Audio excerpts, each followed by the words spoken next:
In a forgotten corner of the vast library of human knowledge, among ancient tomes and dusty manuscripts, lies a text shrouded in an aura of mystery.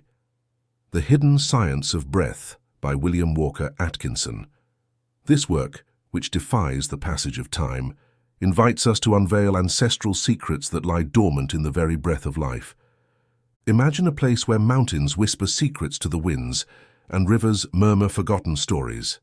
In that world, where the mystical intertwines with the everyday, the sages of yore discovered that breathing is not only the engine of existence, but also the key to hidden powers and unknown dimensions.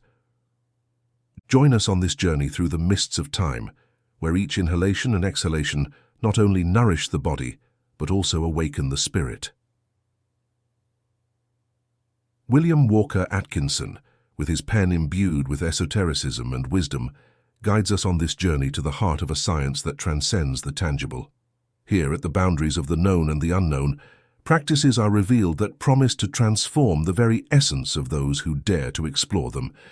In each page, as in each breath, a fragment of a cosmic puzzle is unveiled, inviting us to discover how breathing, an act we take for granted, can become the gateway to realization and inner power. Prepare to delve into a universe where the air you breathe is more than just a simple breath of life. It is a channel to the sublime and the eternal. Chapter 1. Prologue. Western conceptions of yogis, their philosophy and their practices are often imprecise, largely influenced by picturesque tales depicting fakirs and beggars allegedly omnipresent on the roads and in the cities of India, self-proclaimed as yogis. However, the typical yogi is neither a neglected fanatic nor an ignorant Hindu, immobile in a rigid posture until his body stiffens, raising his arms to remain so for life, or clenching his fist to the point where the nails pierce the palm.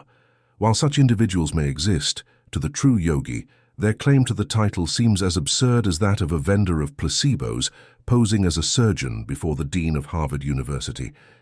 It is possible to assert the existence of a well-defined yogic science, developed through experience passed down from master to disciple over the centuries, both in India and other Eastern countries. These men dedicated their time and attention to the physical, mental, and spiritual development of man.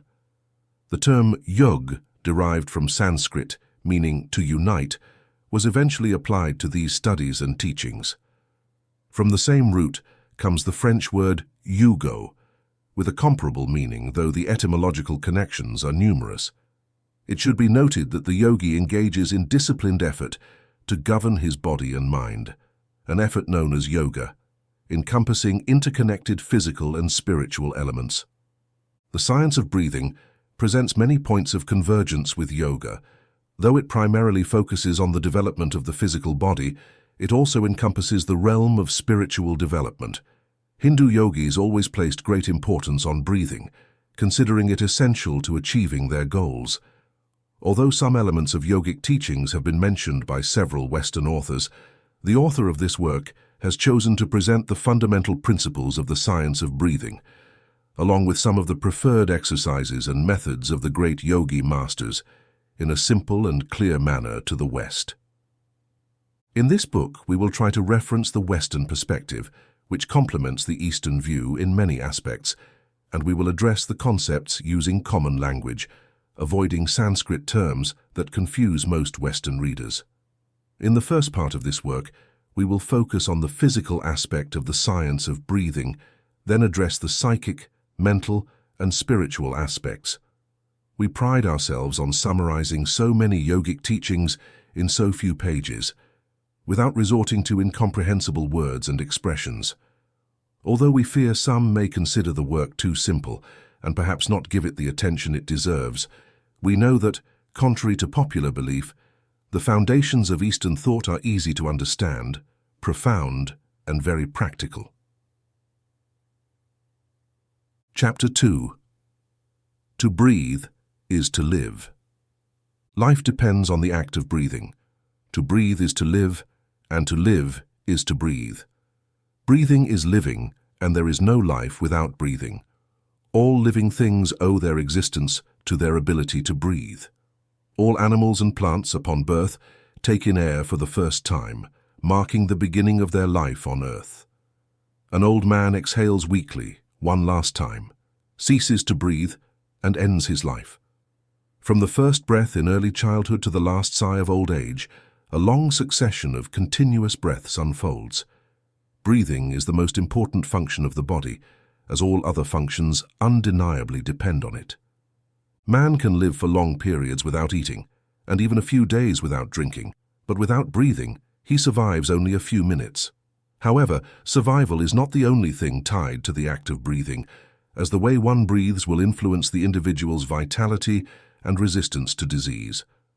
An intelligent mastery of the ability to breathe provides invaluable benefits for physical, mental, and spiritual health.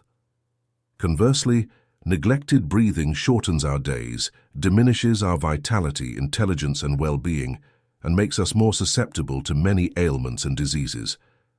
Man, in his natural state, like the animal and the child, breathes naturally and correctly. However, in many cases, civilization has negatively influenced our innate ability to breathe properly and naturally. The percentage of civilized men who breathe correctly is very low, resulting in sunken chests and an exponential increase in respiratory diseases.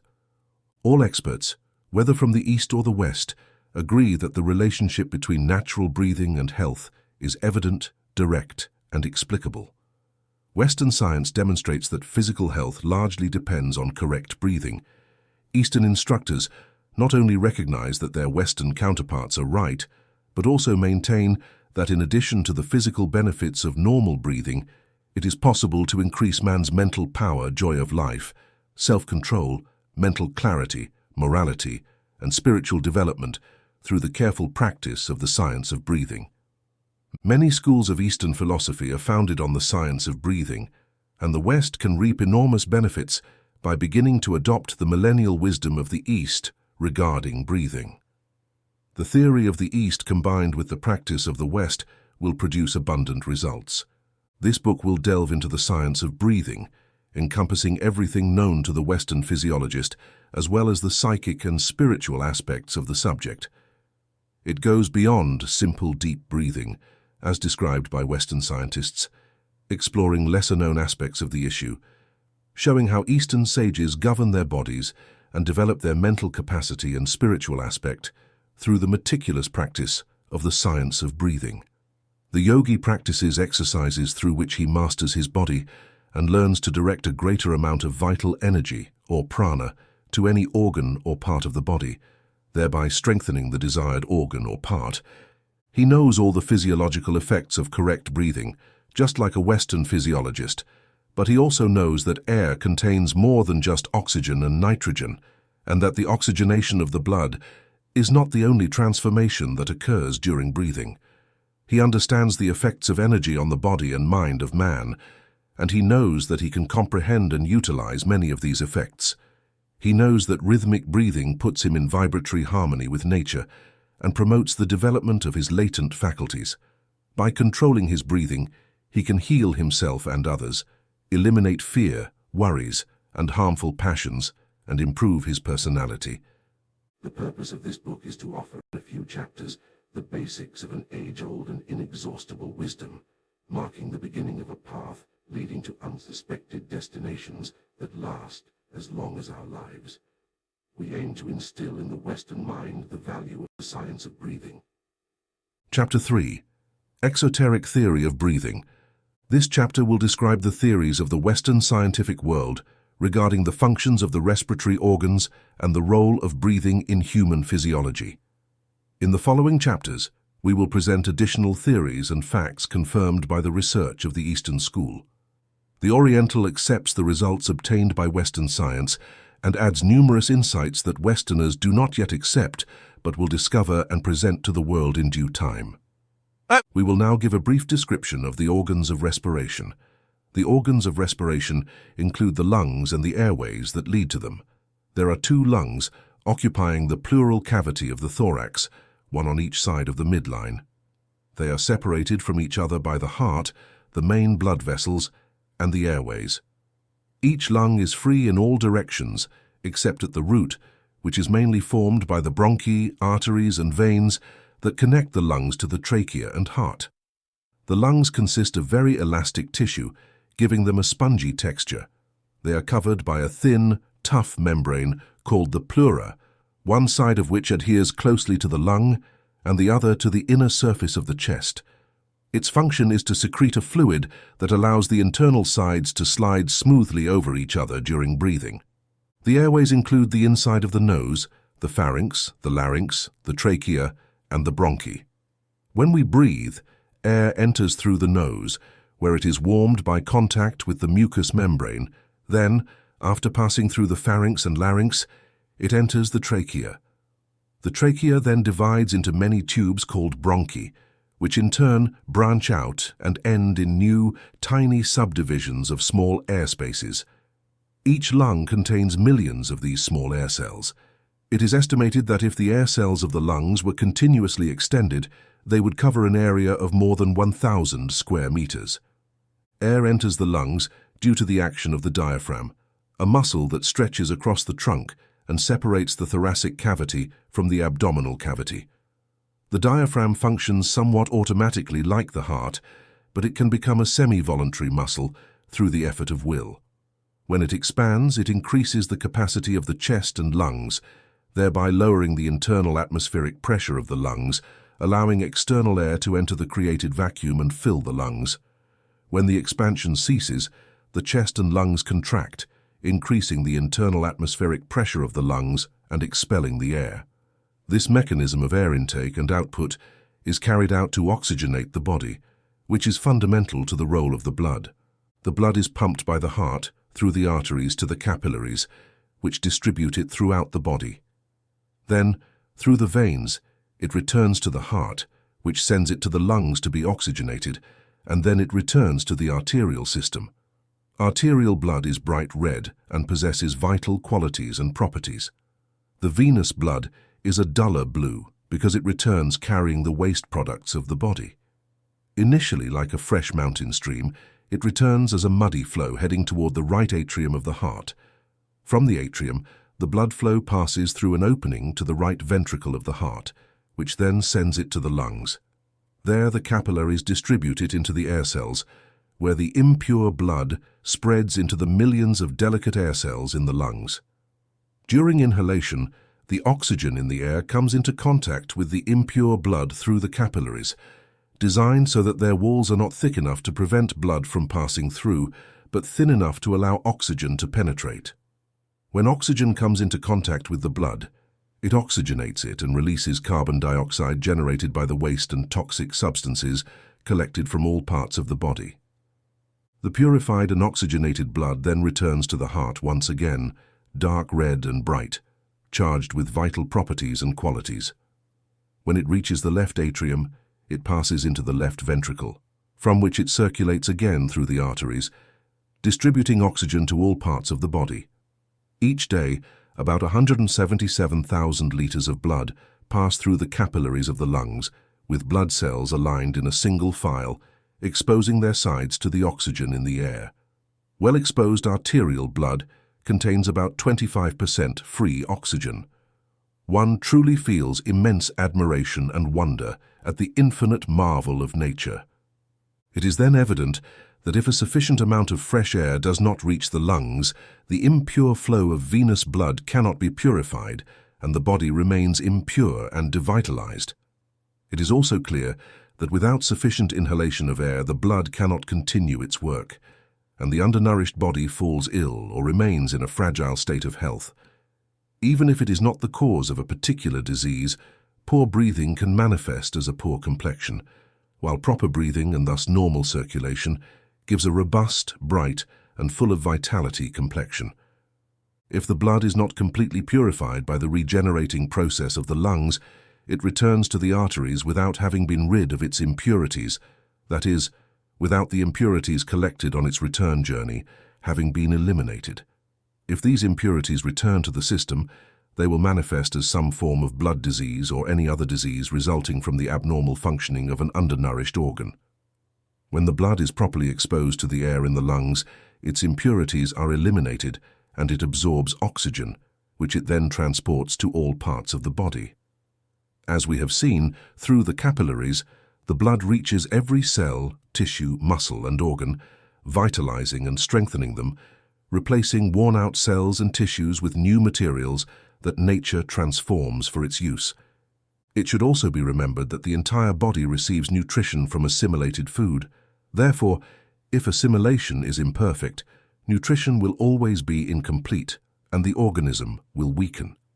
Since the digestive function materially depends on a certain oxygenation of the food, which is only possible when oxygen comes into contact with the food, it is not surprising that weak lungs are so frequently associated with poor digestion.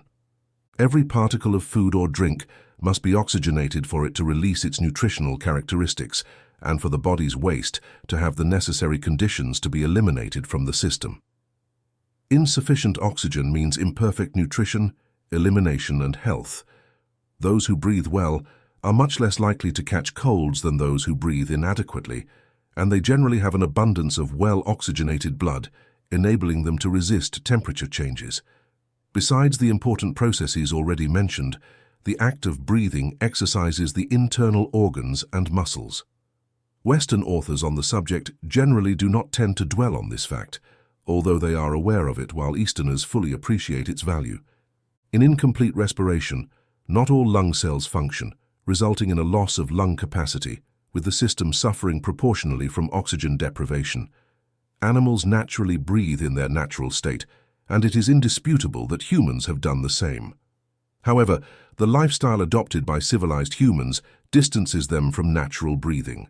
Hence, we must rediscover how to breathe according to nature's design. Chapter 4. Esoteric Theory of Respiration. The science of respiration presents two aspects, an esoteric or internal aspect, and an exoteric or external aspect. The physiological aspect we briefly described can be considered the external or exoteric part of the issue, while the aspect we explore here is the esoteric or internal aspect. In all regions of the world, but particularly in Eastern countries, some masters teach a limited number of disciples, usually in secret, that there exists in the air a substance or principle from which all activity, vitality, and life derive. The names given to this substance vary, as do the assumptions stemming from its existence, but the fundamental principle is the same in all occult teachings and philosophies, and for centuries it has been part of the teachings of Eastern yogis. In this book, we designate this principle by the term prana, a Sanskrit word meaning absolute energy or fundamental energy. Many occultists maintain that prana, as defined by yogis, is the universal principle of energy or force, and that all energy or force stems from prana, or rather, is a mode of its manifestation. In this book, we limit ourselves to considering prana as the principle of manifested energy in all forms of life, distinguishing them from inanimate forms. We can consider it as the active principle of life present in all forms, from the simplest amoeba to humans, from the most rudimentary plant life to higher animal life. Prana pervades everything and is present everywhere, as it exists in all animate forms. Just as occult philosophy teaches that life is present in every atom, we can infer that prana is everywhere and in all things, and that the apparent absence of life in some is merely a lesser degree of manifestation of life's symptomatology. It should not be confused with the ego, the particle of the divine spirit that constitutes the core of individualization, around which matter and energy aggregate to form an individual, a particular manifestation of life.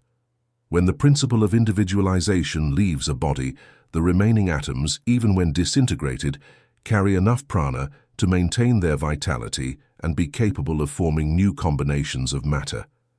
The unused prana then returns to its place of origin.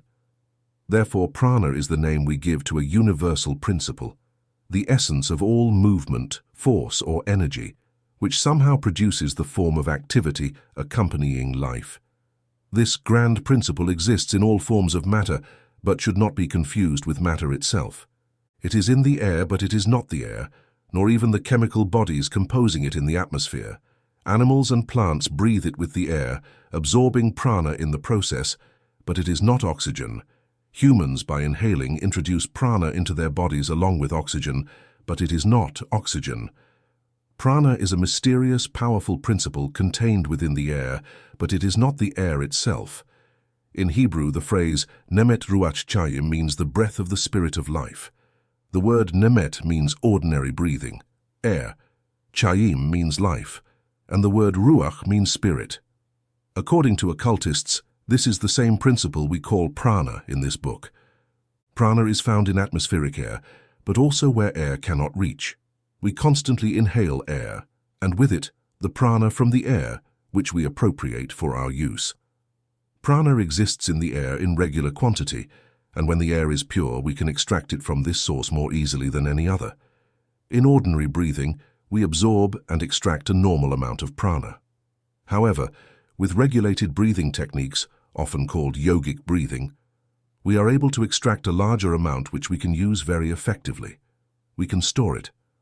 Many powers attributed to advanced occultists largely stem from knowledge of this fact and the intelligent use of the extraordinary force from this accumulation. Yogis know they can establish a relationship with the reservoir of prana and dispose of it as needed. The enhancement resulting from these uses of breathing is not only physical, as the brain can also receive increased energy from the same source, thereby improving its performance and even developing psychic powers. An individual possessing the ability to store prana, consciously or unconsciously, often radiates vitality and strength, which is clearly perceptible to those around them. Such an individual can impart their strength to others, thereby increasing their vitality and health. Magnetic healing occurs in this manner, even if many magnetizers do not know the origin of their power. Western scientists, generally unable to detect the existence of prana with scientific instruments, have often rejected Eastern theory, unable to explain this principle. However, they recognize that the air in certain places possesses beneficial properties, and doctors often send patients to these locations in hopes of restoring their health. Blood assimilates oxygen from the air and utilizes it, just as the nervous system assimilates prana from the air and uses it for itself. Similar to how oxygenated blood circulates throughout the body and manages its construction and repair, prana circulates through all parts of the nervous system, enhancing its vitality.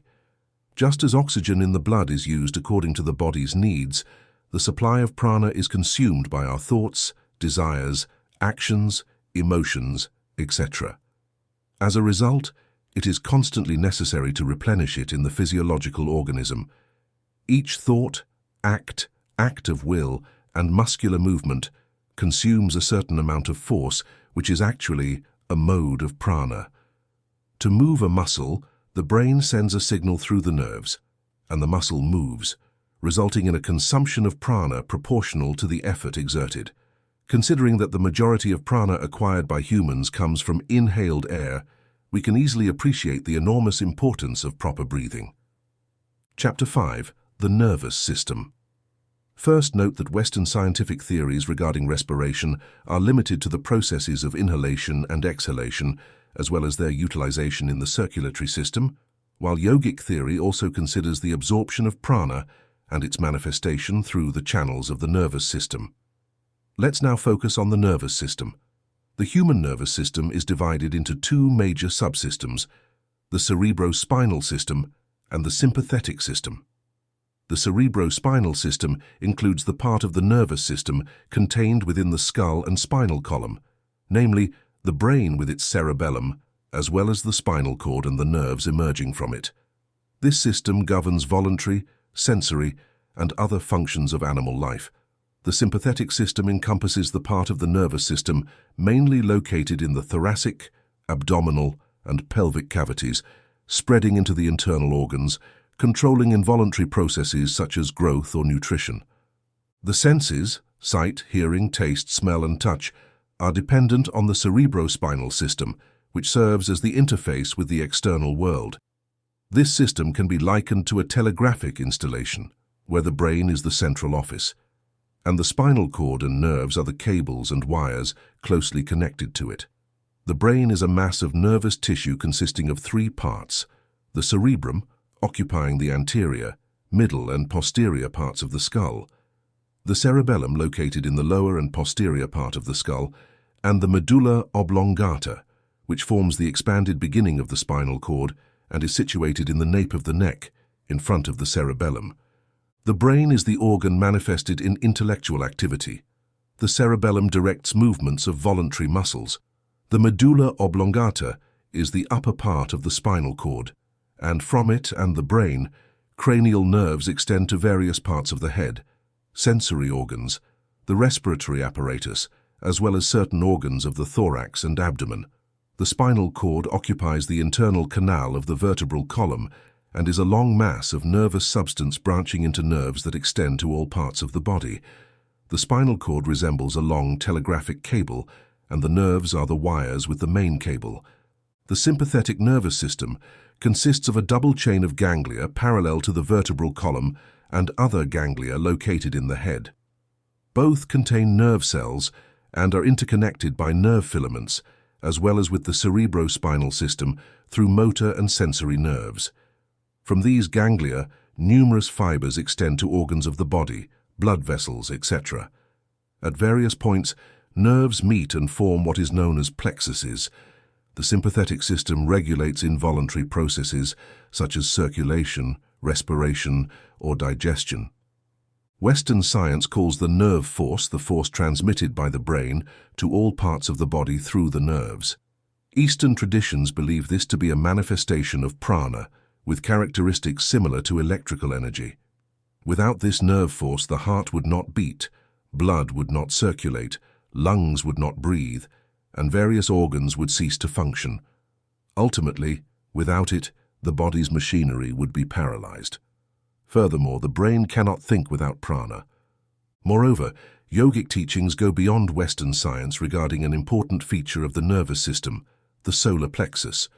The solar plexus is located in the epigastric region behind the stomach, on either side of the spinal column. It consists of white and gray cerebral matter, similar to that found in the human brain.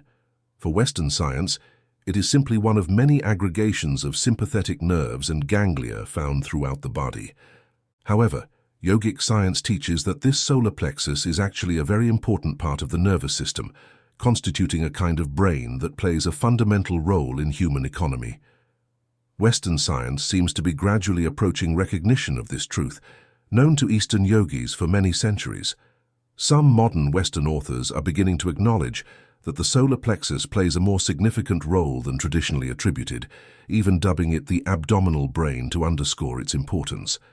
As a central repository of prana, the solar plexus is aptly named as it radiates strength and energy throughout the body, including to the brain. Due to its quality as a pranic reserve, Western science will eventually recognize the true function of the solar plexus and delve into its study to discover the wonders it holds. Chapter 6. Nasal breathing versus mouth breathing. The first lesson in yogic science of breathing is learning to breathe through the nose and eliminating the habit of mouth breathing. The respiratory system of humans is designed to allow air intake through both the mouth and the nostrils, but the method followed is of paramount importance as it greatly influences health, strength, or conversely, illness and weakness. The normal method of breathing involves using the nostrils, yet it is surprising how little this simple truth is known among civilized peoples. Individuals from all walks of life are accustomed to breathing through the mouth and allow their children to follow suit. Many of the diseases to which civilized man is exposed stem from the habit of mouth breathing. Children who breathe in this manner grow up with diminished vitality and remain marked by this unhealthy habit for the rest of their lives. Among savages, mothers are much more natural in this regard, as they are evidently guided by instinct. Intuitively, they recognize that the nostrils are the proper pathways for conducting air to the lungs. Therefore, they encourage their children to close their lips and breathe through the nose. Many contagious diseases are contracted due to the habit of mouth breathing, and numerous cases of colds and minor respiratory ailments have the same origin. Some individuals keep their mouths closed during the day to conceal this habit, but they breathe through the mouth at night, thus continuing to oxygenate their bodies incorrectly. Extensive scientific experiments have shown that people who breathe through their mouths during sleep are more likely to contract contagious diseases than those who correctly breathe through the nose. The importance of nasal breathing lies in the fact that the only protective structures of the respiratory organs are the nostrils. When you breathe through the mouth, there is nothing to filter the air on its way to your lungs, meaning that dust or other foreign matter can enter unimpeded. Furthermore, this improper breathing allows cold air to reach the lungs, damaging them. Inflammation of the respiratory organs often results from inhaling cold air through the mouth. The other essential point to note is that the structure of the nostrils and nasal passages shows nature's meticulous foresight. The nostrils are narrow channels that contain numerous hairs meant to act as filters, stopping impurities from the air which are then expelled during exhalation. Additionally, the nostrils have a warm mucous membrane that heats the inhaled air, preventing cold air from harming the throat or lungs. In contrast, air inhaled through the mouth bypasses this filtering and warming process. No animal except humans sleeps with an open mouth or breathes through the mouth. Even in less civilized cultures, nasal breathing is the norm. The nostrils filter, purify, and refine the air before it reaches the delicate organs of the throat and lungs. Therefore, it is crucial to remember that the mouth provides no protection to the respiratory organs, while the nostrils play a crucial role in this regard. Just as no one would consider eating through the nose, neither should breathing through the mouth be entertained. Another consequence of mouth breathing is that the nasal passages, due to their relative inactivity, do not stay clean or continuously renew themselves, making them susceptible to local diseases. Similar to how abandoned pathways quickly fill with weeds, nasal passages that do not function properly accumulate impurities and harmful substances. It is unlikely that those who habitually breathe through their nose suffer from discomfort caused by the buildup of mucus and other substances in the nasal passages. Even in the East, special techniques have been developed to keep the nasal passages clean and free of impurities. A preferred method in the East involves dipping the face in a container of water, sucking in a little water through the nose, passing it down the throat, and spitting it out through the mouth. Of course, this method requires considerable practice. Another effective practice involves standing in front of an open window and breathing freely while closing one nostril with the index or thumb, inhaling through the open nostril and repeating this process several times, alternating with the other nostril. This practice often alleviates nasal congestion. The issue of nasal breathing is of great importance, not only for health reasons, but also because it is a prerequisite for the breathing exercises we will discuss later, and is also one of the fundamental principles of yogic breathing science. No one who wishes to delve into the mysteries of breathing science can neglect this aspect of nasal breathing. Chapter 7. The 4 Methods of Breathing. Let's begin with the mechanism of respiratory movements. The mechanism of breathing manifests in 2 acts. 1. The elastic movements of the lungs. 2. The activities of the walls and the bottom of the thoracic cavity where the lungs are located. The thoracic cage is the part of the trunk situated between the neck and the abdomen. It forms a cavity mainly occupied by the heart and lungs. It is bounded by the spine, ribs, sternum, and diaphragm. It is commonly called the chest and is a sort of completely closed box in the shape of an inverted cone with the apex upwards. The posterior part is formed by the spine, the anterior part by the sternum, and the sides by the ribs. Man has 24 ribs, 12 on each side of the spine, from which the 7 first pairs are called true ribs because they are directly connected to the sternum. The following 5 pairs are called floating ribs because they are not attached like the previous ones. The first 2 pairs of these upper floating ribs are fixed by cartilages to the other ribs, while the others are free on their anterior face. Between the ribs are 2 superficial muscular layers called intercostal muscles. The diaphragm, which we have already spoken of, separates the thoracic cavity from the abdominal cavity. During the act of inspiration or inhalation, the muscles dilate the lungs and create a vacuum in which the air is precipitated due to the pressure difference, as we have already explained. The entire process of respiration depends on these muscles, the intercostal and the diaphragm, which we can conveniently call the respiratory muscles. Yogis classify breathing into high breathing, medium breathing, low breathing, and complete breathing. We will describe the first three methods, and we will go into more detail on the fourth, on which is mainly based the science of breathing. High breathing. This breathing method is known in the West as clavicular breathing. It involves lifting the ribs, clavicles, and shoulders while contracting the abdomen, causing its contents to collide with the rising diaphragm.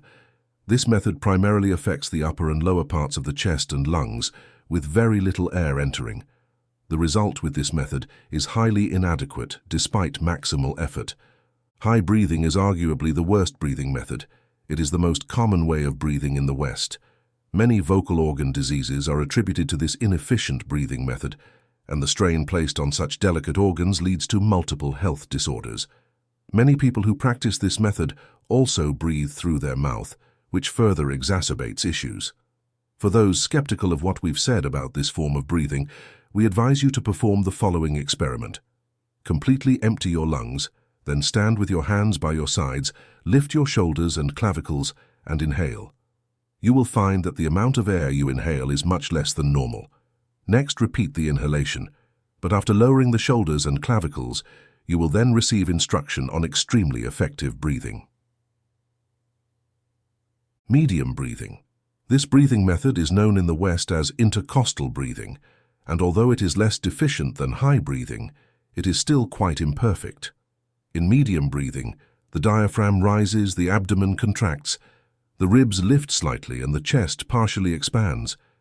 This type of breathing is widespread, but it is actually only a slightly better improvement over high breathing. Low breathing.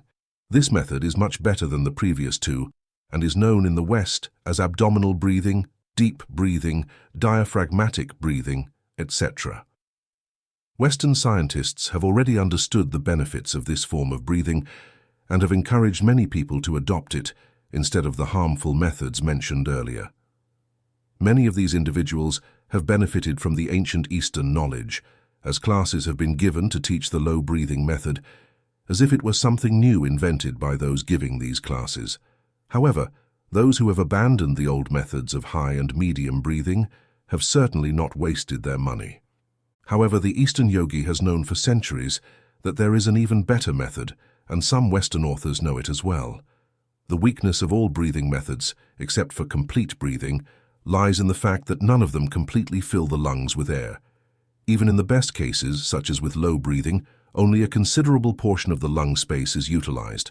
High breathing only fills the upper part of the lungs, medium breathing fills the upper and a small portion of the middle part, and low breathing fills the lower and middle parts. It is clear that a method that completely fills the lung space will be of great value, as it will allow those who use it to inhale a greater amount of oxygen and store a large amount of prana. Complete breathing. According to Eastern sages, complete breathing is the best-known breathing method. Yogi complete breathing combines all the advantages of high, medium, and low breathing methods, but without any of their drawbacks. It activates the entire respiratory system, every part of the lungs, and every respiratory muscle. The entire organism is activated by this breathing method, and it is the way to achieve the greatest benefit with the least effort. In this method, every part of the mechanism performs its functions and natural work. An essential feature of this method is that respiratory muscles are fully engaged, whereas in other breathing methods, only a portion of them is used. In complete breathing, notably, the intercostal muscles work actively, increasing the space where the lungs can expand and providing sufficient support to the organs when needed. This method also leverages the principle of leverage, where certain muscles firmly hold the lower ribs in position while others bend them outward. Thus, the diaphragm is fully utilized in this method and is capable of properly fulfilling its functions and providing optimal service in rib movement.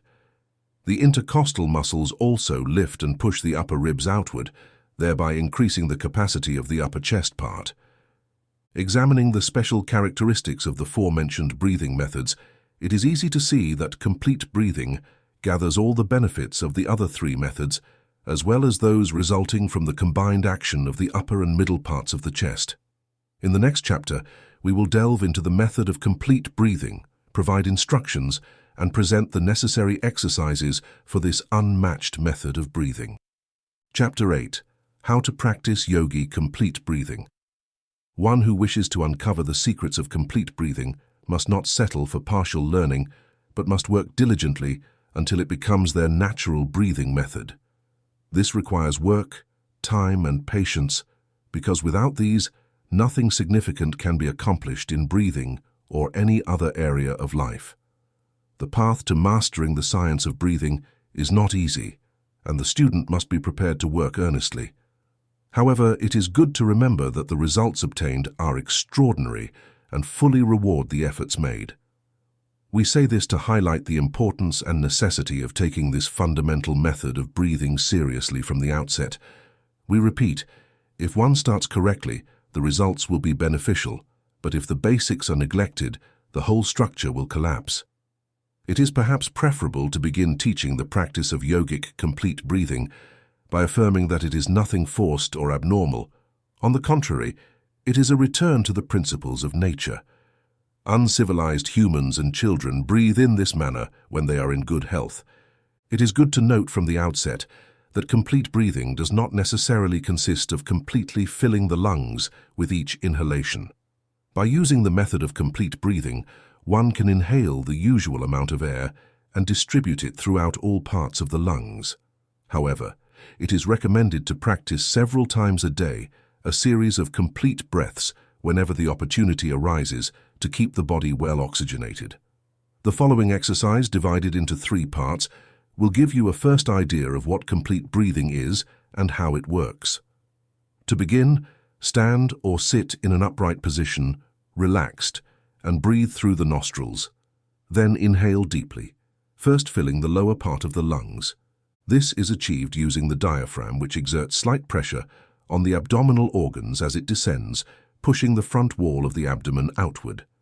Next, the middle region of the lungs fills by lifting the lower ribs, sternum, and chest. Finally, the upper part of the lungs fills by gently raising the chest with the upper ribs. The lower part of the abdomen will contract slightly to support the filling of the upper part of the lungs. It may seem that this movement consists of 3 distinct and successive times. However, inhalation should be continuous, and the entire thoracic cavity, from the diaphragm to the top of the chest in the clavicular region, should uniformly expand with a smooth movement. Sharp inhalations should not be performed, and regular continuous action should be achieved.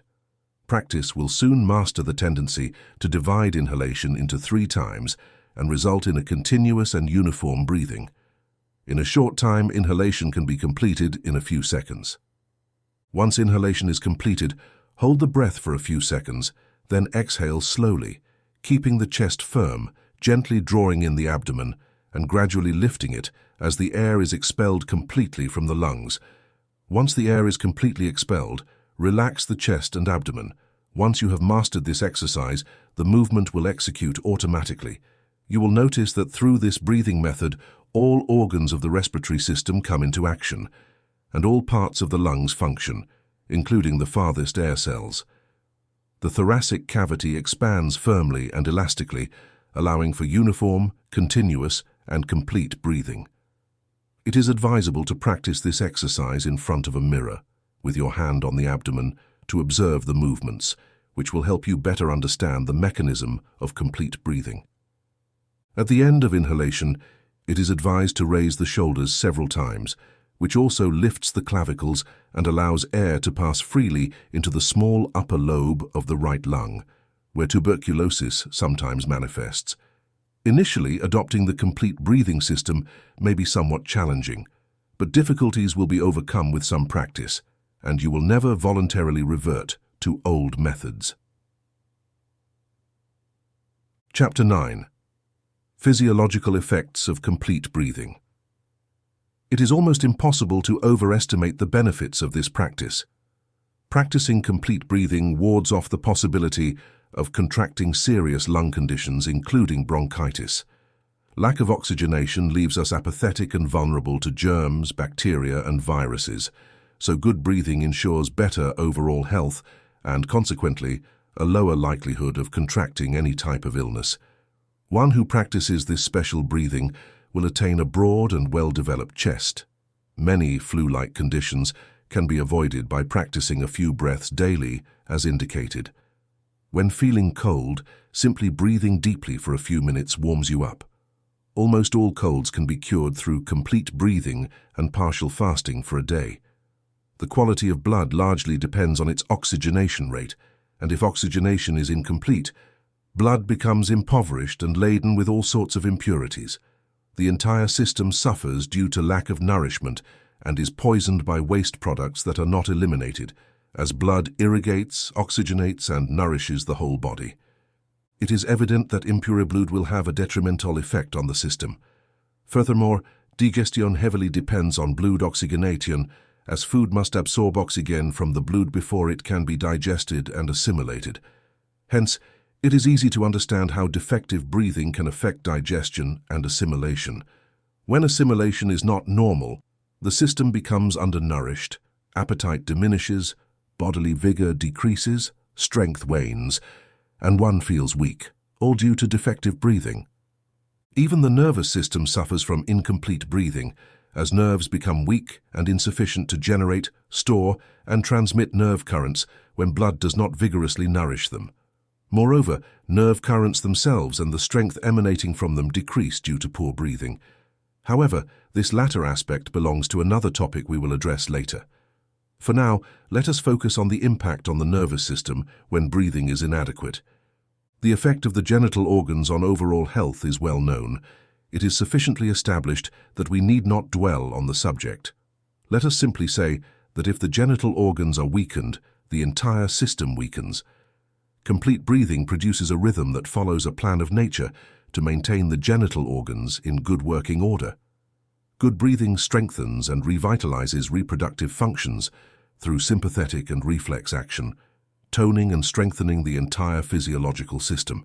This does not necessarily mean that lower sexual instincts must be aroused, as yogis have always advocated continence and chastity, and they have learned to master their passions. Control over sexuality does not mean sexual weakness. Yogi teachings indicate that the person who masters their faculties from sexuality will have greater willpower to control themselves. Ultimately, whether one wishes to adopt yogi theories of continence and chastity or not, it will be found that complete breathing revitalizes and normalizes the sexuality of anyone who adopts it. Lascivious individuals will find that the norm actually means a decrease rather than an increase in desire, while those who are weakened will experience relief from the depression they had previously felt.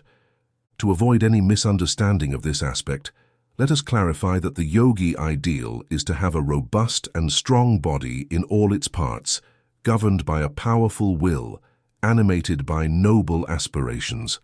In the practice of the breathing system we are discussing here, the diaphragm contracts during inhalation, exerting gentle pressure on the liver, stomach, and other organs, and combined with the lung rhythm, it acts as a gentle massage on these organs, stimulating their activity and normal functioning.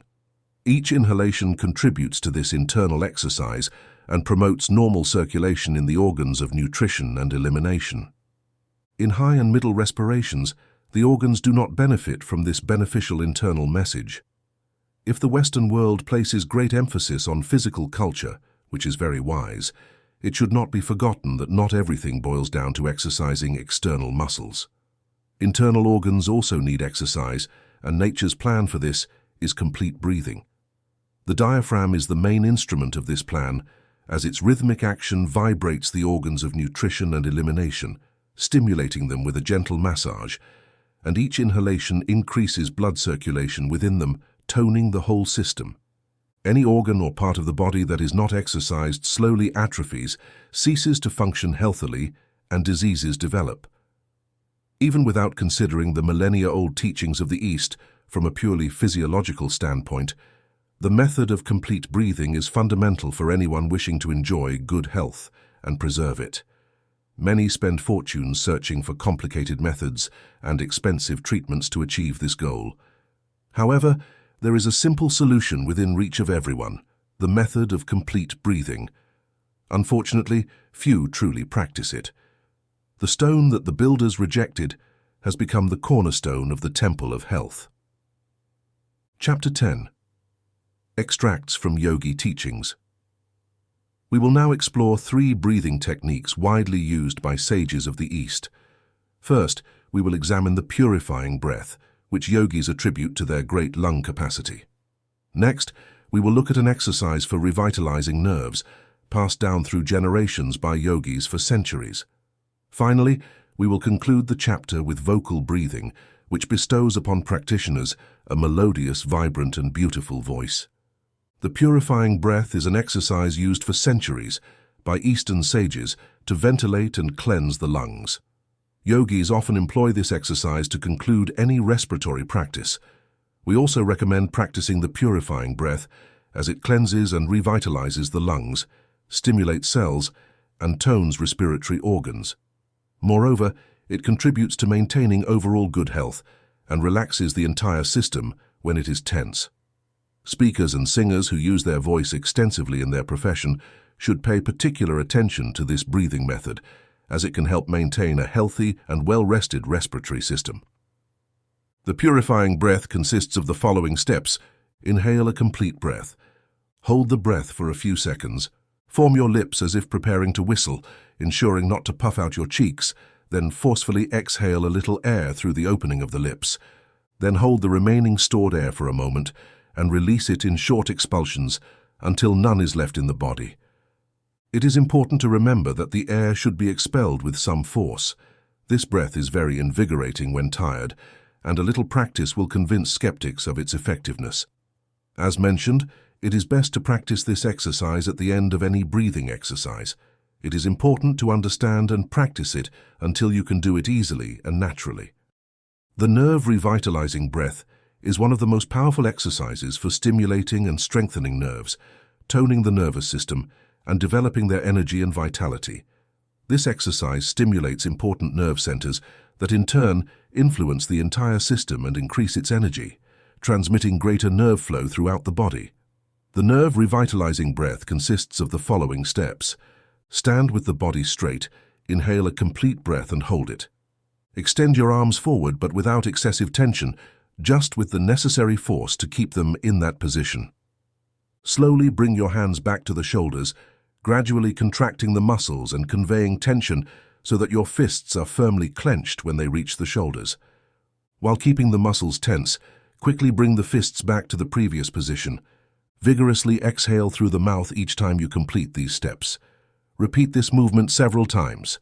The vocal breath is a specific exercise that gives yogis an admirable, strong, clear, and powerful voice. It consists of the following steps. Inhale a complete breath very slowly through the nostrils for as long as possible. Hold the inhalation for a few seconds.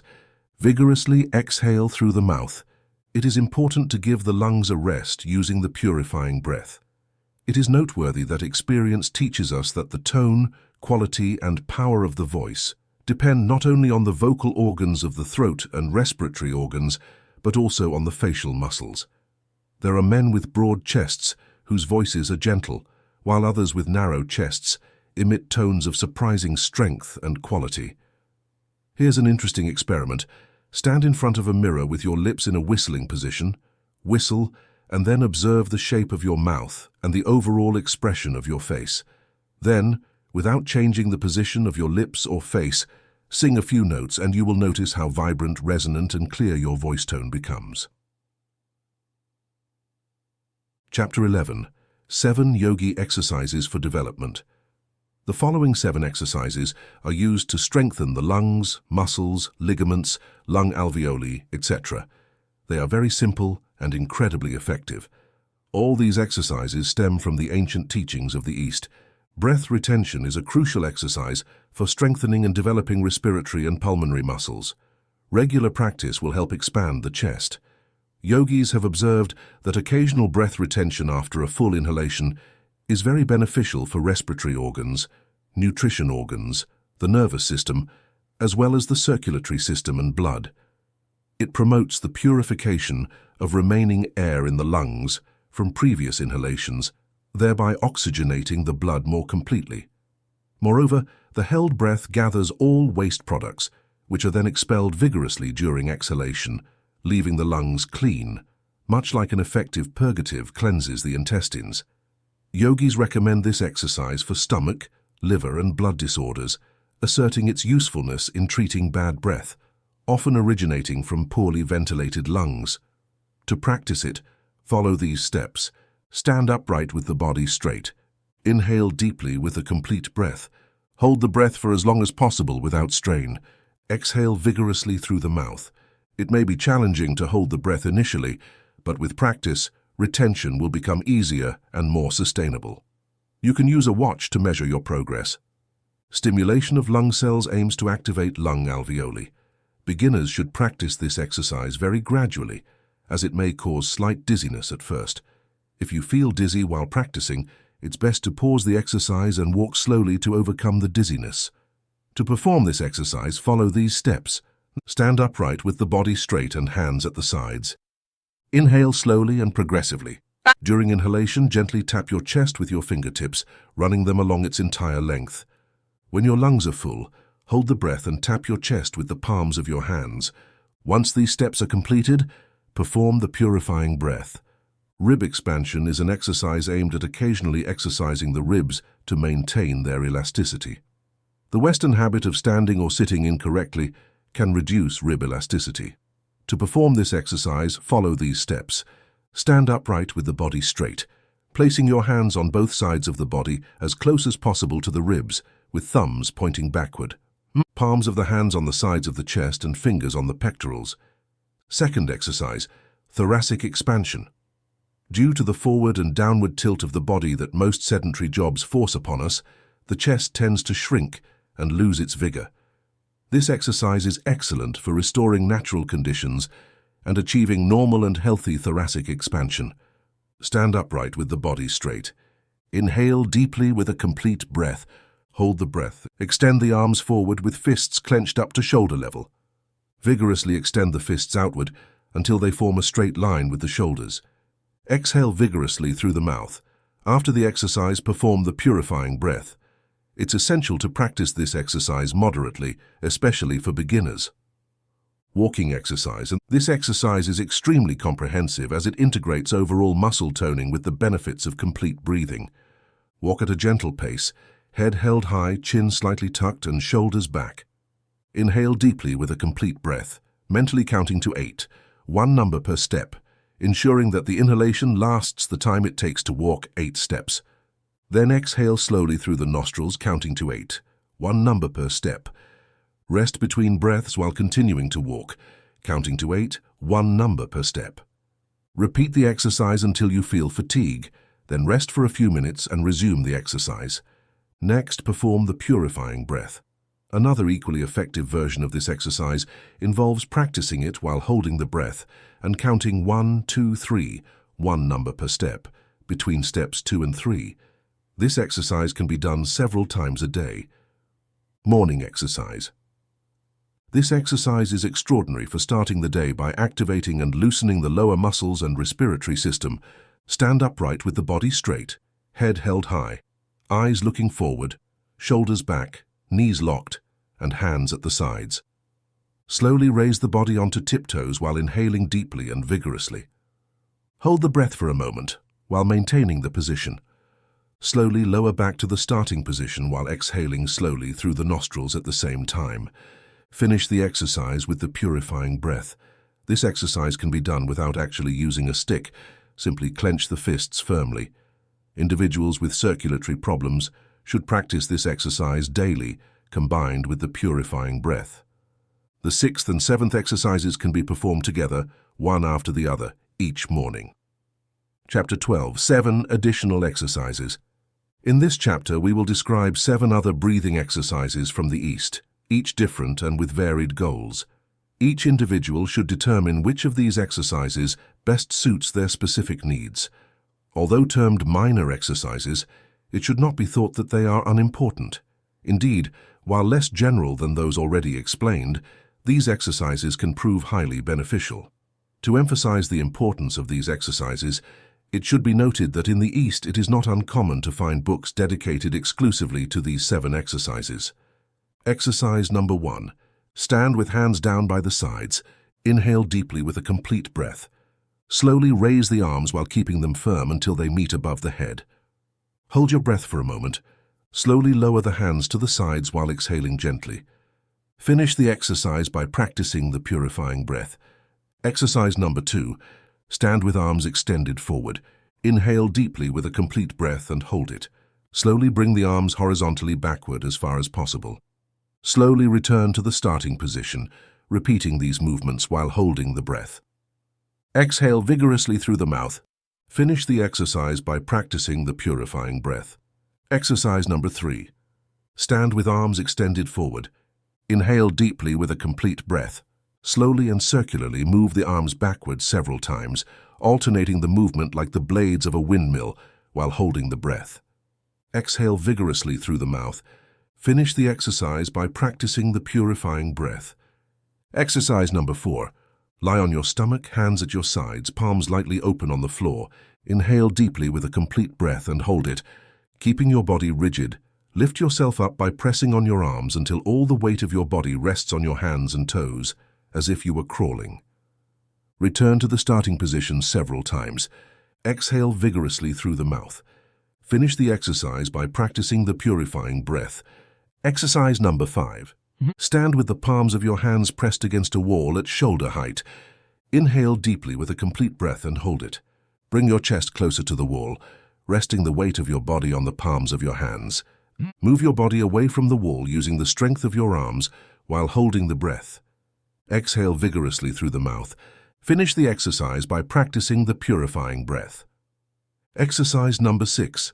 Stand with hands on your waist, elbows outward. Inhale deeply with a complete breath and hold it. Keep your legs and hips firm, lean your torso forward as if bowing, while exhaling slowly. Return to the starting position and take a complete breath. Lean your torso to the right while exhaling slowly. Return to the starting position with a complete breath. Lean your torso to the left while exhaling slowly. Return to the starting position with a complete breath. Finish the exercise by practicing the purifying breath. Exercise number 7.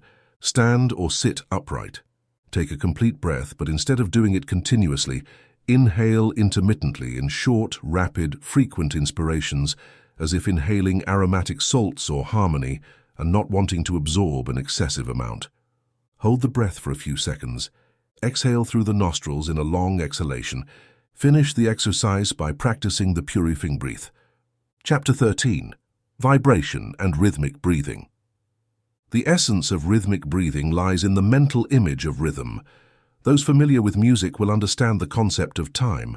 For those who are not, they can grasp the idea of rhythm by observing the march of a regiment, where each soldier marches to the beat of their own heart at a determined tempo. Heartbeats vary slightly from person to person, and the beat unit of each individual should be their rhythmic module in rhythmic breathing. To know the normal rhythm of one's own heart, simply place fingers on the pulse, relax, and count to 6 twice until the rhythm is set in the mind. With a little practice, one will easily become aware of their own rhythm. Beginners typically breathe for 6 beats, but with practice they can increase this number. The fundamental rule of rhythmic breathing is that the units of inhalation and exhalation must be equal to each other, while those of retention should be half the number used for inhalation and exhalation. The exercise of rhythmic breathing described below must be mastered completely, as it forms the basis of many other exercises we will describe later. Seated upright in a comfortable position. Sit upright in a comfortable position so that the chest, neck, and head are as close to a straight line as possible, shoulders back, and hands resting on the knees. Inhale slowly with a complete breath, counting to 6 beats. Hold the air in the lungs, counting to 3 beats. Exhale slowly through the nose, counting to 6 beats. Count to 3 beats before resuming inhalation. Repeat the exercise several times. Once rhythmic breathing is complete, practice the purifying breath that will rest and cleanse the lungs. With practice, you can increase the duration of inhalations and exhalations up to 15 beats. It's important to remember that the retention time between breaths should be half the time of inhalation and exhalation. Do not rush to increase the duration of breathing, as the body must gradually adjust. The key lies in acquiring the rhythm, which is more important than the duration of breathing. After a few weeks of practice, the body will feel like a perfectly tuned instrument. This exercise requires practice and perseverance, but the satisfaction of seeing progress is worth it. The yogi is the most patient and persevering individual in the world, and their amazing achievements largely stem from these qualities. We can all work to acquire these virtues. Chapter 14. Phenomena of Rhythmic Breathing. Except for instructions on rhythmic breathing, most exercises we've seen so far are related to the physical plane. However, it's important to remember that their true purpose in Eastern culture is to provide a substantial foundation for the psychic and spiritual planes. These two planes should not be completely separated, as a healthy body is an essential condition for a healthy mind. The body is the temple of the principle of individuation, the lamp in which the light of the spirit shines. Neglecting either of these planes is an error that must be corrected promptly, as it always leads to very negative consequences. We will now delve into the psychic aspect of yogic science and breathing, explaining a series of corresponding exercises. Each exercise in rhythmic breathing is accompanied by the recommendation to direct thought towards the desired goal. This mental attitude is essential for achieving set goals. We won't delve deeply into the subject of the power of will in this work, but it's worth noting that, for the East, the main obstacle to achieving a goal lies in the hindrances of the mind itself, not in physical or contextual difficulties. General instructions for psychic breathing. The foundation of psychic breathing is rhythmic breathing.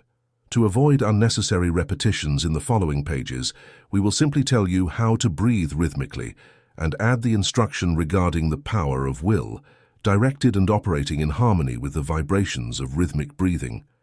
Shortly after practicing this exercise, you will notice that counting is no longer necessary after the first rhythmic breath, as your mind will have grasped the concept of time and rhythm, and you will be able to breathe automatically in this way. Then, your mind will be clear for the projection of psychic vibrations under the direction of will. Distribution of prana. Lying on the floor or on a mat, muscles relaxed, hands at the level of the solar plexus where the ribs begin to part. Breathe rhythmically. Then, focus on each inhalation, extracting more prana or life energy from the universal deposit, which is received by the nervous system and stored in the solar plexus. With each inhalation, concentrate on distributing prana throughout the body, reaching the organs, muscles, nerves, arteries, veins, cells, and atoms from head to toe to invigorate and stimulate the nervous system and the organism. Pain relief. Lying down or sitting upright, breathe rhythmically while envisioning inhalation and storage of prana. After several breaths and having stored sufficient prana in the solar plexus, send it to the painful area to restore blood circulation and nerve current strength. Inhale more prana to dispel the painful sensation, and on exhaling, hold the prana in the painful area. Restoration of circulation. Lying down or sitting upright, breathe rhythmically. With exhalations, direct circulation to the part you wish to reactivate or revitalize. This breathing exercise is foolproof for cold feet and headaches. These psychic exercises must be practiced with attention and perseverance, focusing on the mental goal.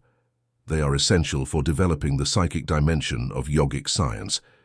In the first case, blood directed towards the feet warms them, while in the second, the excessive pressure weighing on the brain is relieved.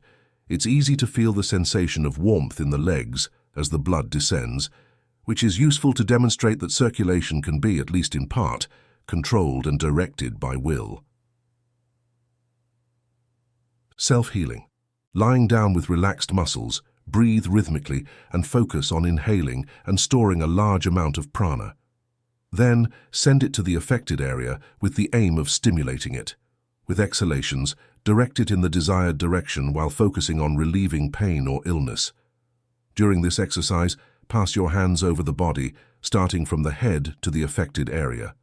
Throughout the movement, maintain the mental image that prana flows along your arms and enters the body to heal the afflicted part. In practice, only general instructions are possible in this book. However, with training, this exercise can be slightly adapted to specific conditions of an illness, yielding extraordinary results.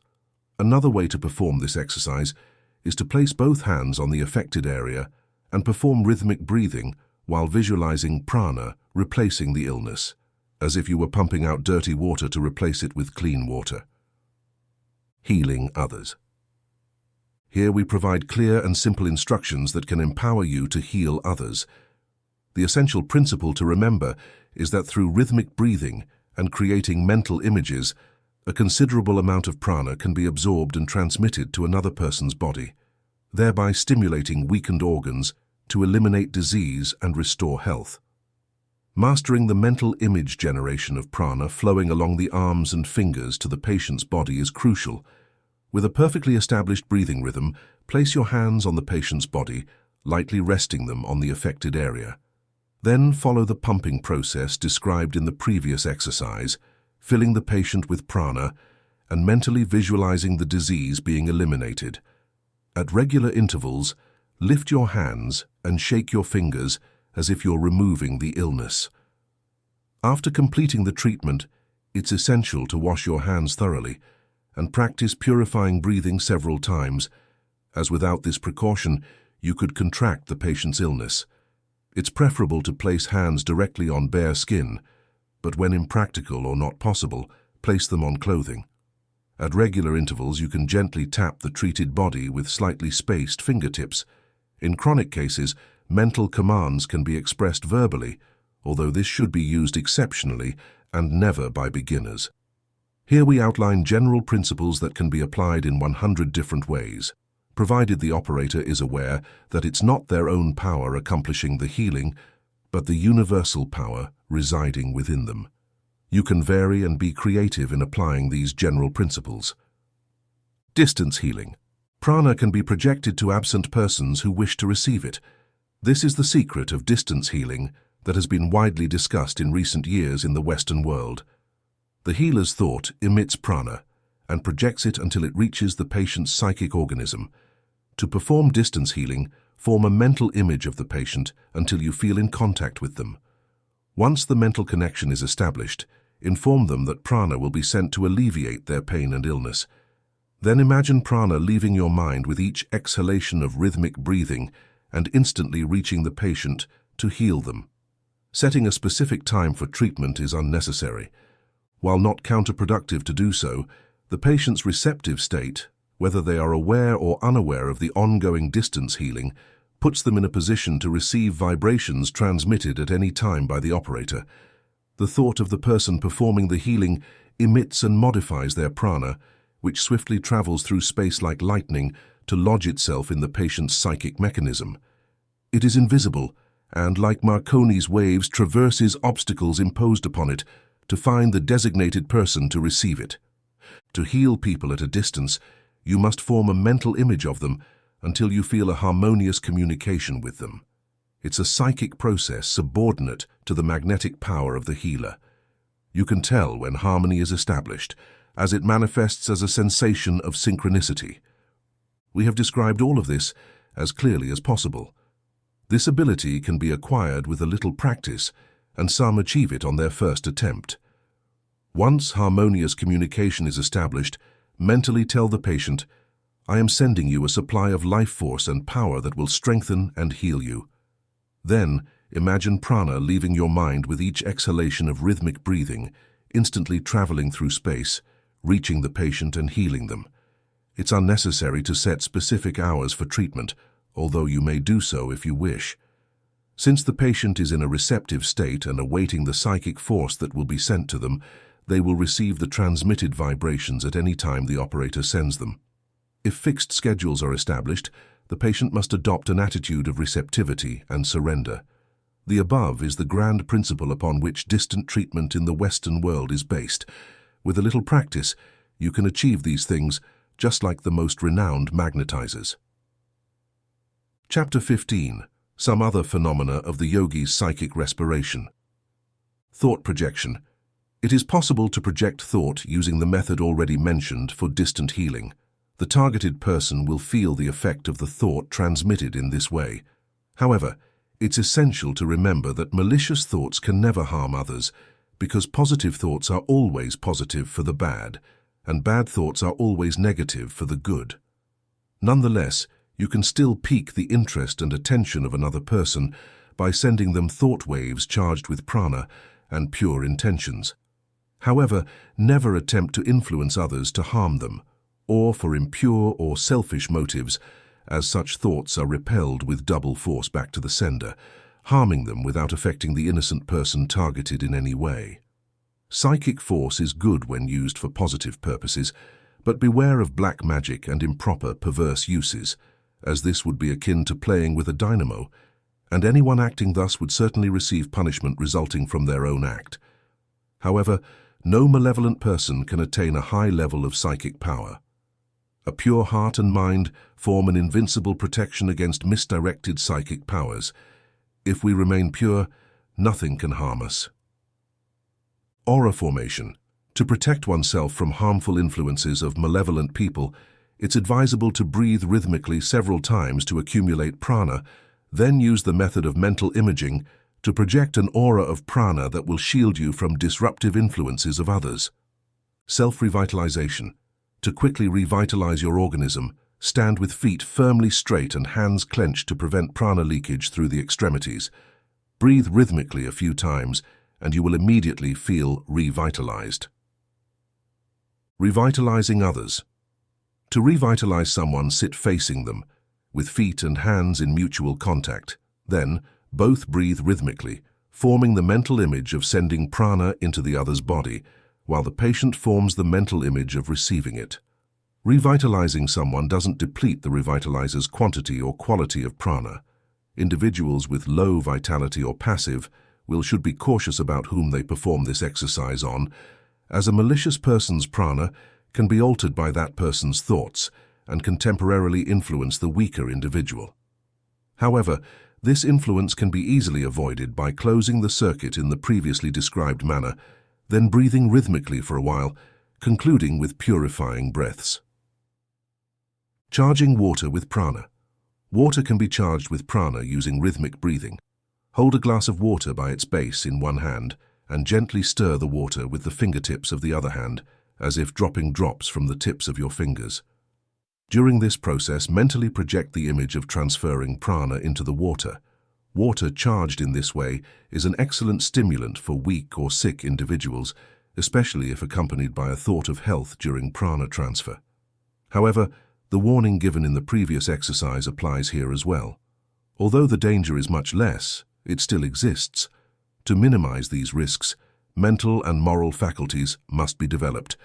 You can educate and cultivate mental and moral qualities through exercise of the will. If during rhythmic breathing you maintain the mental image of what you desire, it can help you maintain your balance. Self-control, increased power, etc. All of this can be educated in this way, and defects can be eliminated by cultivating their opposite. For the education and development of mental and moral qualities, the following general exercise is recommended. Sitting or standing, represent the qualities you wish to cultivate. Then, breathe rhythmically while holding firmly to the mental image as much as possible, imagining concrete actions in accordance with the ideal you have in mind. In a short time, you will observe gradual and natural growth towards this ideal. To acquire physical qualities, the same methods used to develop mental and moral qualities can be applied. Of course, a man of short stature cannot significantly increase his height, nor is it possible to restore an amputated limb or achieve other similar miracles. However, it is possible to greatly improve facial expression and overall physical characteristics. Many changes, especially those related to facial expression, are actually the result of mental or moral changes, as the expression of a wise person differs from that of a fool. Similarly, the posture of someone aware of the harmonious laws of the universe differs from that of an ignorant person. To strengthen a part of the body, focus your attention on that part and breathe rhythmically, maintaining the mental image of sending a greater amount of prana or nervous energy to that area to increase its vitality. This method can be applied with equal effectiveness to any part of the body you wish to strengthen. To master and control negative emotions such as fear, sadness, hatred, etc., these emotions are under the control of the will. They can be subdued and controlled by the will, connecting to the transcendent vitality of prana. To overcome negative emotions, breathe rhythmically while focusing your attention on the solar plexus. Then, mentally forge the image that negative emotions dissipate on the exhale. Repeat this exercise 7 times, ending with purifying breaths, and you will immediately achieve serenity. Breathe rhythmically, focusing on the solar plexus and mentally transmitting the command of health to it. Give this command mentally with fervor on the exhale, then forge the mental image that unpleasant emotions are expelled, with the breath over 7 cycles, ending with purifying breaths. You will notice how much better you feel. The command must be given with fervor, as coldness will have no effect. Transmitting reproductive energy. Yogis possess great knowledge of the use and misuse of the reproductive principle in both sexes. Some parts of this esoteric knowledge have been disseminated and used by Western writers, thus doing much good. In this brief book, we can only touch on the subject, skipping many details and contenting ourselves with a brief mention of the theory. We will provide a practical breathing exercise through which the student can transmute reproductive energy into vitality for the whole organism, rather than dissipating or wasting it in luxuriant excess, whether within or outside marital duties. Reproductive energy is a creative energy that can be used to strengthen the system and transmuted into strength and vitality, serving regeneration rather than degeneration. If the youth of the Western world understood these principles, it would spare much future misery and hardship, and be stronger mentally, morally, and physically. This transmutation of reproductive energy brings great vitality to those who practice it. They will be filled with a vital force that radiates within them and manifests in them, what has been called personal magnetism. The energy thus transmuted can be used for other purposes with great profit. Nature has concentrated one of its most powerful manifestations of prana in reproductive energy, as its purpose is to create a considerable sum of vital force. This energy is concentrated in a small area. The reproductive organs are the most powerful battery accumulated in animal life. One can use their force as much as they can expend it in the ordinary functions of reproduction, or waste it. For most of our students, this constitutes an introduction to the theories of regeneration, and we have exposed the facts sufficiently without seeking to prove them. The yogi exercise for transmuting reproductive energy is very simple. It is associated with rhythmic breathing and can be easily practiced, preferably when feeling the most intense sexual desire, as this is when reproductive force is most active and can be transmuted for regeneration purposes. The exercise is as follows. Keep the mind focused on the idea of energy, steering away from common sensual images or thoughts. If such thoughts come to mind, do not be discouraged, but consider them manifestations of a force you are trying to use to strengthen the body and mind.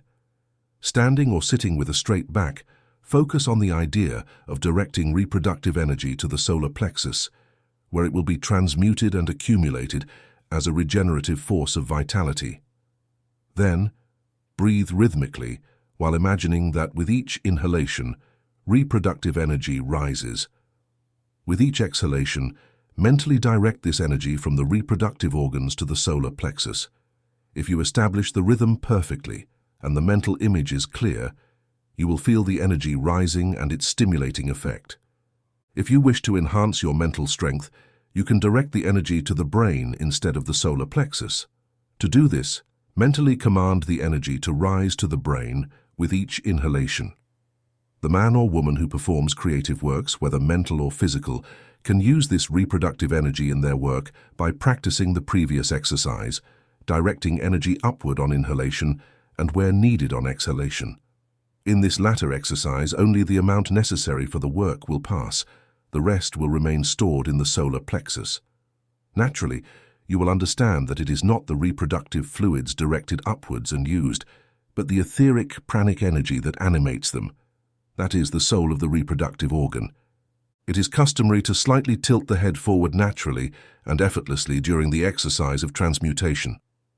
To stimulate the brain, yogis have found a very useful exercise. It promotes brain activity, clarity of thought and reflection. Its effect is astonishing for clarifying ideas and toning the nervous system.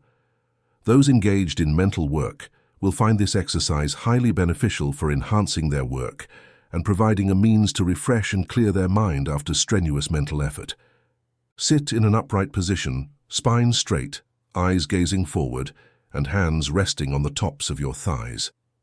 Breathe rhythmically, but instead of using both nostrils as in previous exercises, press the thumb of your left hand against the left side of your nose and inhale through the right nostril. Remove the thumb to close the right nostril with the index finger of the same hand and exhale through the left nostril. Then, without removing the finger from the right side, inhale through the left nostril and return the fingers to the initial position, exhaling through the right. Continue alternating between the two nostrils, inhaling through one and exhaling through the other, and vice versa. Always keep the other nostril closed during the process. This technique represents one of the oldest forms of yogic breathing, and due to its importance and value, it is essential to master it. It's amusing to note that for many Western readers, this method is often presented as the complete secret of yogic breathing. In the minds of many Westerners, yogic breathing boils down to the image of a Hindu sitting upright, alternating breathing between nostrils, but it is nothing more than that. We hope this brief explanation will open the eyes of the Western world to the vast horizons of yogic breathing and the many applications for which it can be used. The great yogic psychic breathing is a preferred form of psychic breathing practiced by yogis from time to time. They have given it a name in Sanskrit, the general equivalent of which serves as the epigraph to this book. We deliberately left this exercise for the end, assuming the student has already mastered rhythmic breathing and mental imaging, which you have undoubtedly acquired by reading these lines. The general principles of the great breathing can be summarized by the ancient Hindu proverb, "Blessed is the yogi who can breathe through his bones." This exercise will fill your entire system with prana. After conscientiously practicing it, you will feel as if you have a freshly created body from head to toe. To practice this exercise, lie down in a comfortable and relaxed position. Breathe rhythmically until the rhythm is well established. Next, inhale and exhale while forming the mental image that the breath is directed through the bones of your legs and expelled through them, then through the bones of your arms. Then direct the breath through the crown of your head, then through your stomach and reproductive organs. Finally, imagine the breath traveling up and down your spine and moving throughout your entire body, even passing through every pore of the skin, filling it with prana and life. After this, proceed by sending the flow of prana through the 7 vital centers in the given order and using mental images as in previous exercises. End with purifying breaths. Chapter 16. Spiritual Breathing. Eastern philosophy teaches us that man will develop his latent abilities as humanity progresses, and through proper efforts of the will, each individual can contribute to the development of their spiritual faculties by evolving as an individual much faster than in the ordinary process of evolution. In other words, man can develop faculties of consciousness that will not become the common property of humanity until many centuries of gradual evolution according to the law of evolution. For the development of these spiritual faculties, rhythmic breathing plays an extremely important role. Breathing in itself has no mystical virtue, despite its astonishing results. But the rhythm produced by proper breathing is such that it puts the entire organism, including the brain, in perfect harmony, thereby creating the most appropriate conditions for the development of latent faculties. The objective of this book is not to delve deeply into Eastern philosophy regarding spiritual development, as that would require several volumes. Nevertheless, in this chapter, we will provide instructions for developing 2 aspects of spiritual consciousness, namely, 1. The consciousness of the soul's identity. 2. The consciousness of the soul's relationship with universal life. The 2 exercises we describe are simple and involve creating mental images while practicing rhythmic breathing. It is essential to progress slowly and patiently, seeking to grow like a flower from seed to rose. However, beyond the slowness of our progress, we can be sure that when the time comes to make a leap forward, a path will open for us. As the saying goes, when the student is ready, the teacher appears. Soul consciousness. The true self is neither the body nor the mind of man. The true self is the ego, the principle of individualization. The true self is independent of the body it inhabits and does not depend on the mind. The true self is a drop of the divine ocean, eternal and indestructible. It cannot die, for it is the soul. Each of us is our soul. The body can be discarded, but we are not the body. We are what discards the body. The following exercise is the simplest way to meditate on the nature of what we truly are. Lie down without muscular tension, breathe rhythmically and meditate on the true self, remembering that you are an entity independent of the body. Although it inhabits the body, meditate on the fact that the body is an instrument, and as such, it is only used when necessary. During meditation, the existence of the body must be forgotten, so that at an advanced stage of practicing the exercise, there is no longer consciousness of the physical body.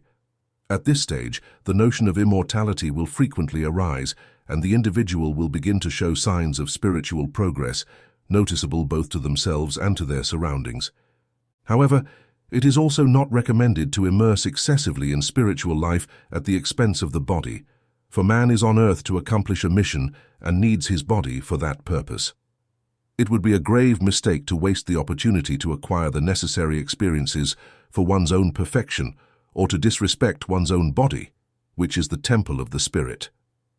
Universal consciousness, the mind of man is the higher manifestation of his soul. Although it appears to be a separate and distinct drop, it is actually in contact with the ocean of spirit and with all other drops. When man develops his spiritual abilities, he becomes increasingly aware of his relationship with the universal spirit.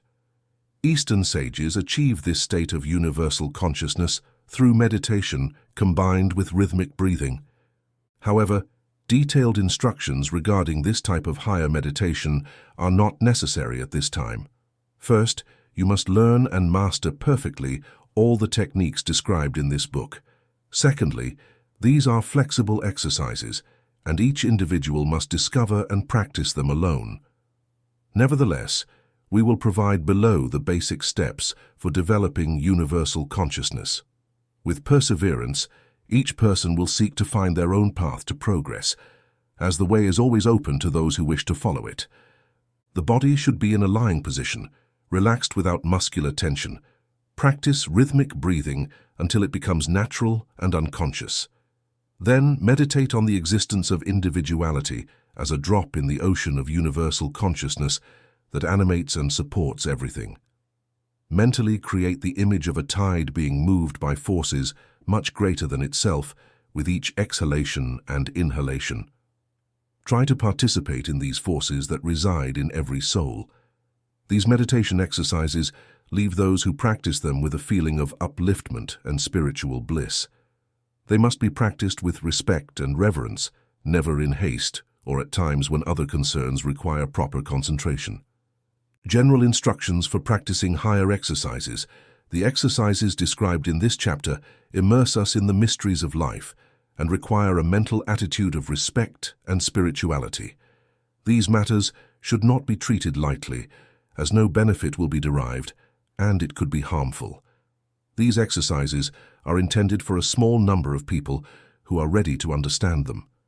During meditation, one should focus on the ideas presented in the exercise until they become the manifestation of real consciousness within you. These exercises should not be practiced too frequently, and the bliss attained should not lead to disdain or neglect of daily life, for daily life is also the manifestation of higher spiritual practices, and everything has its appointed place.